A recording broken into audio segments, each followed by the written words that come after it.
This week, wildfire smoke from a handful of remote forests in northwestern Ontario traveled far enough to blanket roughly 100 million people across the United States in a haze, turning skies orange as far away as Chicago, Boston, and New York City. Stick with me for the next few minutes because I am going to walk you through exactly what is happening across Canada right now in July 2026 and why officials themselves are saying the worst of this season may still be ahead of us.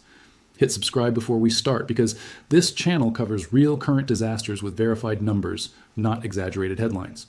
Let's start with where things actually stand today. As of the most recent tracking in mid-July 2026, there are more than 830 active wildfires burning across Canada, and over 700 of them are classified as out of control. Canada's national preparedness level has been raised to 4, the country's highest formal readiness tier, reflecting just how stretched fire agencies currently are. Since the start of the year, the country has recorded more than 3,100 individual fires, which together have burned through roughly 1.9 million hectares of land. Just days earlier, on July 9th, the federal government's own official update put the season's fire count at 3,137, and the area burned at about 1.4 million hectares. In other words, in less than a week, hundreds of thousands of additional hectares burned. That is how quickly this situation has been accelerating. Here's the detail that actually reframes the whole story. By the same point last year, in 2025, Canada had recorded fewer individual fires. But those fires had already burned through more than 4.6 million hectares, well over double what has burned so far in 2026. By the specific measurement scientists actually use to rank a fire season, total area burned, 2026 is still running below the 5-year average. On paper, this remains a quieter season than last year, and quieter still than the record-breaking year of 2023. That distinction matters enormously because a below-average season by that measurement is still producing scenes like smoke, blanketing 100 million Americans and entire communities burning to the ground with almost no warning. If a below-average season already looks like this, the real ceiling for how bad 2026 could still get has clearly not been tested yet. It helps to understand briefly why total area burned, rather than the number of individual fires, is the measurement experts actually rely on to judge how serious a season really is. A season with a large number of smaller contained fires can end up burning far less total land than a season with fewer but much larger, faster moving ones. That is essentially the story of 2026 so far compared to 2025. More individual ignitions this year, but on average they have stayed smaller or been brought under control more effectively, at least until early to mid-July, when conditions shifted hard. Sit with that for a second, because it is the single most important thing to understand about this story. Environment and climate change. Canada's own forecasters are predicting above-average temperatures across nearly all of the country, continuing from now through August, and that is precisely the kind of forecast that turns a below-average season into something else entirely. If a story built entirely on verified numbers like that is what you want more of, drop a like on this video because it genuinely helps this kind of careful reporting reach more people. Now, let's talk about what has actually been happening on the ground this month, because mid-July 2026 has been genuinely dramatic, even within a season that is still technically below average overall. Beginning around July 13th and 14th, explosive fire growth hit northwestern Ontario. More than 180 fires were burning in that province alone by mid-July, with well over half of them concentrated in the northwest region, and dozens burning without any containment at all.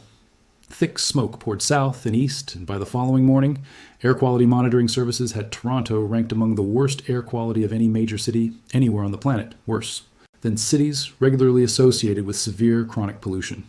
An orange haze hung over the skyline, visibility dropped noticeably, and the city moved outdoor children's summer programs indoors and closed outdoor public pools.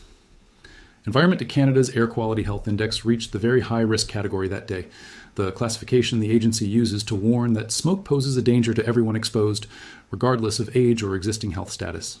To make matters more difficult, the smoke event landed directly on top of a severe heat warning already sitting over much of the same region. Parts of northern Ontario saw forecast highs near 36 degrees Celsius, with the humidex pushing the felt temperature close to 40. That combination matters more than it might first appear. And I will come back to exactly why in a moment, because it creates a genuinely difficult situation for the most vulnerable people caught in the middle of it. The smoke did not stay contained to Canada. Within days, the same plume had drifted across the border, and multiple major American cities found themselves ranked among the worst air quality readings anywhere in the world. Environment agencies across the American Midwest and Northeast issued their own warnings as the haze spread, with roughly 100 million people across those regions affected by the resulting air quality alerts. This is now a well-established pattern rather than a one-time fluke. Smoke from Canadian wildfires crossing into the United States, and in some years reaching all the way across the Atlantic into Europe, has shown up repeatedly in recent fire seasons, and 2026 is continuing that same trend. It is worth briefly explaining why smoke from a remote Canadian forest fire can travel such an enormous distance and still cause real, measurable harm thousands of kilometers away. Once wildfire smoke rises high enough into the atmosphere, it gets picked up by upper-level wind patterns that can carry fine particulate matter across entire countries and in the right conditions, across entire oceans, over the course of just a few days. Unlike the flame and immediate destruction of a fire itself, which stays confined to the area actually burning, the smoke it produces recognizes no border, no city limit, and no international boundary. That is exactly why a fire burning in a nearly uninhabited stretch of northwestern Ontario forest can end up directly shaping the daily lives, health warnings, and outdoor plans of people living in cities that will never see so much as a single flame from the actual source of the smoke drifting overhead. If you're the kind of person who wants to understand exactly why smoke from a fire hundreds of miles away can make your own city's air among the worst on the planet for a day or two, drop a comment letting me know where you're watching from, because it genuinely helps me understand how far this story is actually reaching. Now, for the part of this story that gets far less attention than the smoke over Toronto or Chicago, and it deserves to be front and center. On July 14th, a fast-moving wildfire overwhelmed Namaigusi-Sagagan First Nation, also known as Collins First Nation, a remote community roughly 125 miles north of Thunder Bay, with no road access at all. Within less than an hour, the fire largely destroyed the community. Residents reported having only minutes to gather belongings before flames overtook their homes, and the entire community had to escape by boat. Community leadership later said residents received no advance warning from provincial or federal officials, and no evacuation support in the moment it mattered most. Every community member was eventually accounted for, but the destruction itself stands as one of the starkest images of this entire season. That single event is not an isolated tragedy. It sits inside a much larger, well-documented pattern.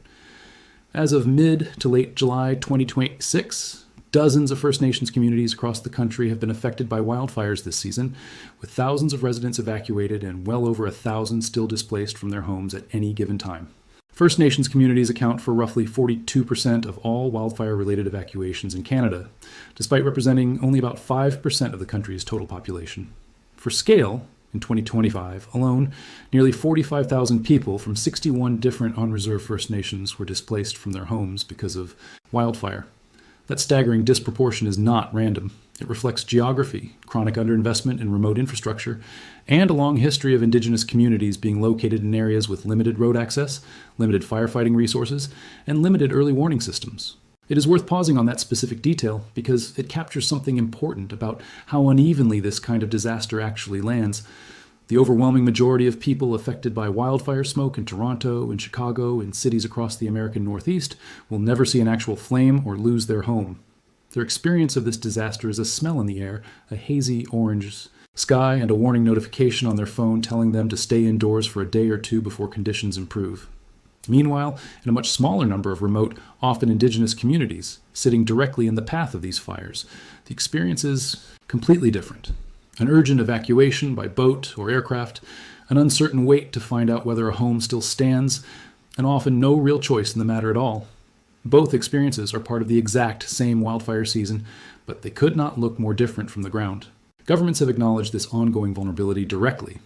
Recent federal funding tied to this wildfire season includes dedicated projects with Indigenous governments across British Columbia, Alberta, Saskatchewan, and the Northwest Territories, aimed at strengthening wildfire preparedness through better risk mapping, emergency planning, and evacuation coordination that specifically incorporates Indigenous knowledge of the land. Additional investment has gone toward training new Indigenous wildland firefighters in communities served by governments like the Deluna Gotuna in the Northwest Territories and the Chipewyan Prairie First Nation in Alberta, an effort to build local firefighting capacity directly within the communities most frequently and most severely affected, rather than relying entirely on crews sent in from elsewhere once a fire has already grown dangerous. Whether that investment can keep pace with what just happened at Namaigusi-Sagagun is honestly an open question that this season itself is now testing in real time. It is also worth understanding honestly and directly why hundreds of fires can be burning at once without every single one of them being actively fought. When officials describe a fire as out of control, that formal designation does not necessarily mean firefighters have given up or that the situation is being ignored. In many cases, it means a fire is burning in terrain with no roads, no easy water access, and no way to safely land equipment or crews, which forces fire agencies into a genuine triage situation. Crews are deployed to defend the fires that directly threaten towns, communities, and human lives, while fires burning through genuinely remote backcountry are in many cases simply monitored rather than directly fought because there is no safe or practical way to reach them at all. In those cases, only a real shift in the weather, cooler temperatures, higher humidity, or meaningful rainfall will actually slow them down. If that distinction between letting a fire burn and actually losing control of the situation surprised you, drop a comment and let me know, because it's exactly the kind of nuance that tends to get lost once a story like this turns into a quick headline. Let's talk about the smoke itself for a moment, because the actual physical danger it carries is not the part you can see or smell. The specific pollutant that matters most in wildfire smoke is fine particulate matter, particles roughly 2.5 micrometers across or smaller, about 1/30th the width of a single human hair. These tiny particles make up the overwhelming majority of the total particle mass. A wildfire releases into the air, and their size is exactly what makes them dangerous. The human body has natural defenses against larger dust and debris, with the nose and throat filtering out bigger particles before they ever reach anywhere. Important. Particulate matter. This small slips straight past those defenses, traveling deep into the smallest airways of the lungs and from there directly into the bloodstream. That is the entire reason a barely visible haze outside your window is a genuine physiological event, not just a visual inconvenience. Short-term exposure can trigger asthma attacks, acute bronchitis, eye and throat irritation, and can meaningfully raise the risk of respiratory infection. For people with existing heart or lung conditions, it can push an already strained system past a dangerous threshold, and health researchers have documented measurable spikes in emergency room visits and hospital admissions in the days immediately following a serious smoke event like this one.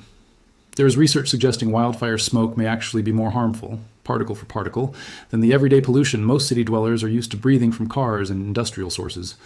One proposed explanation involves the specific chemistry of wildfire smoke itself, which appears to generate more free radicals, once inhaled, driving greater inflammation and oxidative stress in lung tissue compared to more familiar sources of urban air pollution.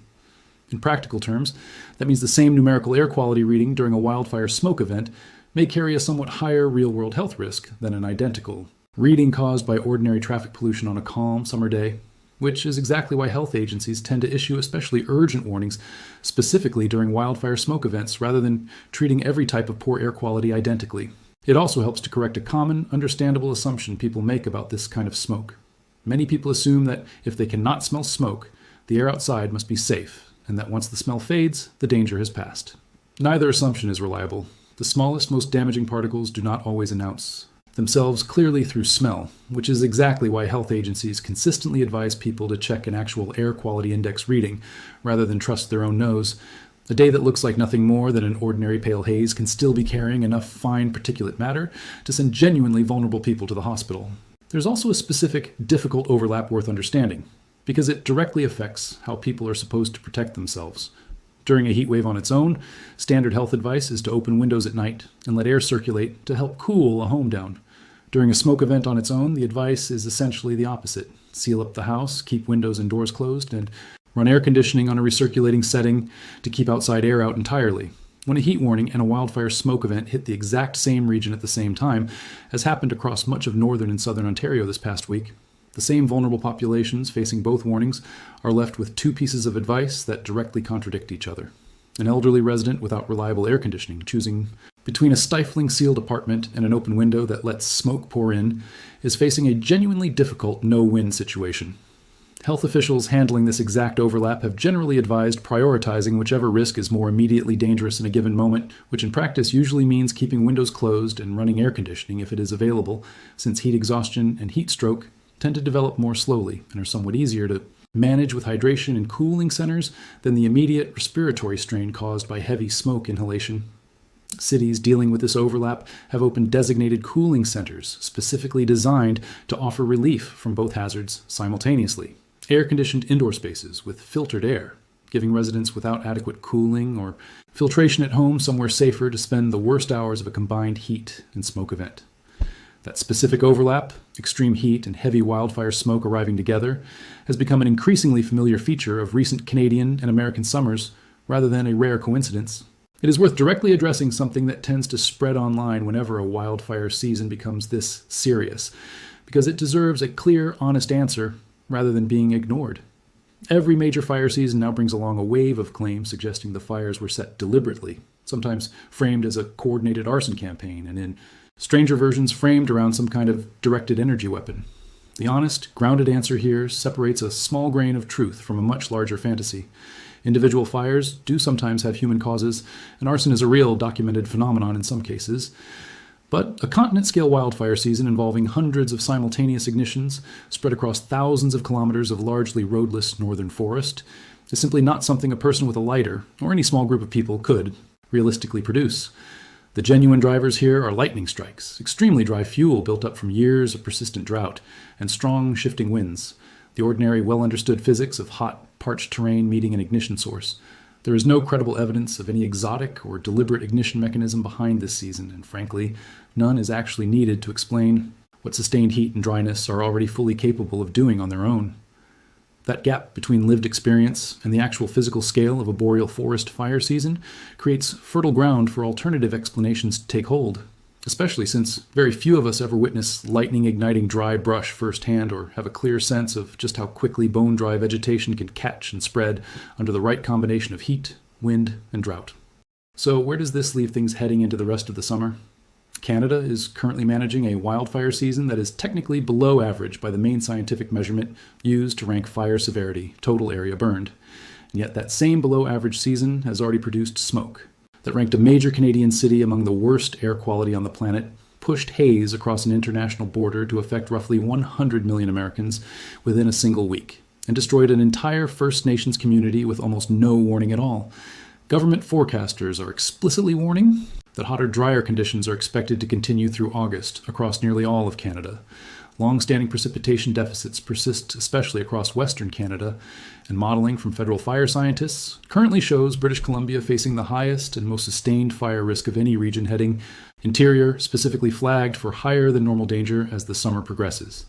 Nobody currently studying this data claims the season is guaranteed to reach the extraordinary levels of 2023, which remains Canada's worst fire season on record, or 2025, which also produced dramatically more total area burned than what has occurred so far in 2026. What the numbers do show clearly is that the underlying ingredients, sustained heat, widespread dryness, and hundreds of active ignition points, remain firmly in place, and the season still has a considerable stretch of its highest risk period still ahead of it. 3 consecutive severe to extreme fire years in a row, 2023, 2025, and now a 2026 season that started quiet but has clearly accelerated hard through July, is exactly the pattern sitting behind why forecasters are treating this year's still below average numbers with real caution rather than relief. The concern voiced by officials is not that 2026 has already matched those 2 previous extraordinary years, since by the numbers it clearly has not, at least not yet. The concern is how quickly a below-average season can flip into something far more serious once sustained heat and dryness fully arrive on schedule, which is exactly what forecasters are currently describing for the remainder of July and all of August. There are a few specific things worth watching closely over the coming weeks if you want to understand whether this season is stabilizing or accelerating further. Keep an eye on whether the number of out-of-control fires with full response climbs meaningfully higher, since that figure reflects fires serious enough to require dedicated crews rather than simple monitoring. Watch how long any given smoke episode lingers over major cities and how far it travels, since both the duration and the reach of these events have been extending in recent years rather than shrinking. And watch the temperature and drought forecasts specifically for British Columbia and the rest of Western Canada, since that region has already been flagged by federal forecasters as carrying the highest ongoing risk heading into the hottest stretch of the summer. If you want to keep following this story with real verified numbers rather than exaggerated claims, subscribe to this channel and turn on notifications, because the situation across Canada is still actively developing, and the next several weeks of hot, dry weather will likely determine whether this stays a below-average year on paper or turns into something that looks nothing like below average on the ground. Thanks for watching, and I will see you in the next one.